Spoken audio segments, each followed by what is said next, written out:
Ashland's Community Emergency Response Team, or CERT, just trained 21 more people to be better prepared in the event of an emergency.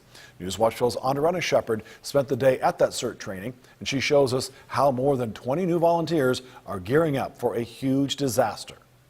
CERT volunteers are taking what they learned inside the classroom and putting it to practical use outside in different scenarios, all to prepare for a devastating disaster if it were to happen.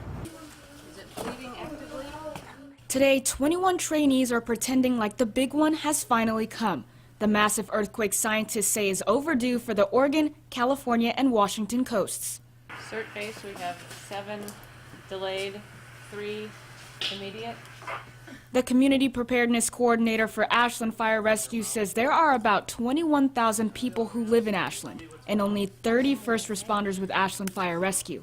Over the last few weeks, CERT trainees have been training with books, learning how to assist their own communities as they await first responders. We want the community to be prepared. We want the community to be able to help themselves and their families and their neighbors until help arrives from outside of our area. Now the CERT trainees are putting that book knowledge to the test. They were met with 30 volunteer victims. It probably trains them to be more aware of what they're doing and more prepared.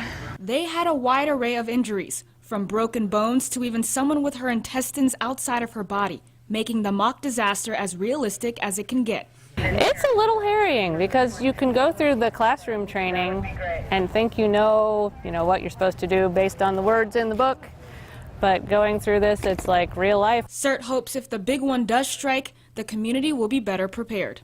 Ashland Fire and Rescue has 2 CERT classes a year, once in the fall and once in the spring. If you're interested in becoming one of those volunteers, you can find out how by heading to our website, ktrv.com. In Ashland, Andrea Shepard, Newswatch 12.